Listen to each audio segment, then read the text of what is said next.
Madame la Présidente, Madame la Première ministre, avec mes collègues du groupe Les Républicains, nous souhaitons attirer votre attention sur la révision d'un texte européen relatif aux émissions industrielles, la directive IED.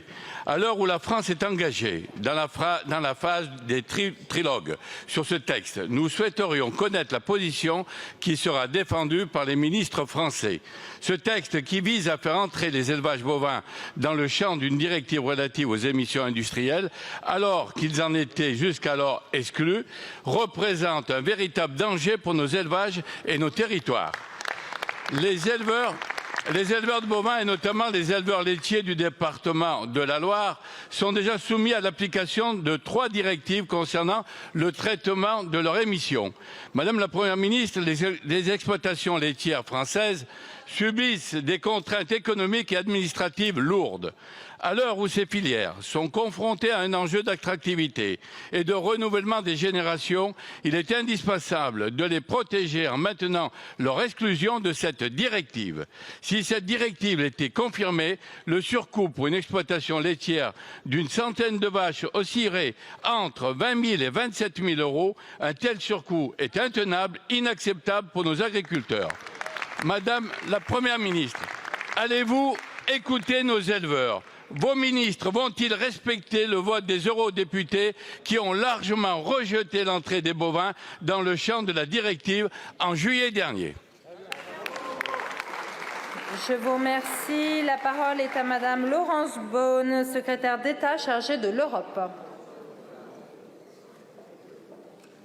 Merci Madame la Présidente. Mesdames et Messieurs les députés, merci. Je veux vous rassurer. D'abord parce que la France connaît évidemment les difficultés des agriculteurs et j'étais moi-même en Haute-Savoie avec les députés Antoine Armand et Véronique Rioton et j'ai pu voir à quel point effectivement non seulement cet élevage est important mais aussi leur demande en matière de réglementation européenne. Je veux vous rassurer parce que la France a agi dès que cette directive a été proposée par la Commission pour modifier les seuils qui s'appliqueraient aux bovins. Notre objectif est que ça ne s'applique pas à des exploitations qui auraient moins de 350 UGB, qu'on en exclut les petites et qu'on en exclut les exploitations extensives. Comme vous savez, nous sommes en trilogue et nous allons continuer de nous battre pour maintenir cette position. Nous voulons absolument que pour nos agriculteurs, nous trouvions le bon équilibre entre préserver la qualité de notre élevage et préserver nos objectifs climatiques.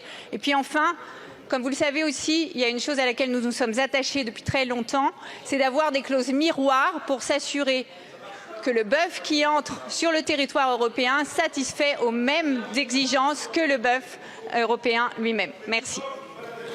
Je vous remercie, Madame la Ministre. Monsieur Cinieri. Madame la Ministre, je ne suis pas convaincu par vos propos et nous serons vigilants dans les semaines qui viennent.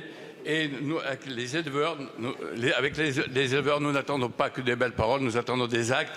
Et je solliciterai auprès du ministre de l'Agriculture une rencontre de manière à ce que nous puissions aller au-delà de ces propositions. Merci. Je vous remercie, Monsieur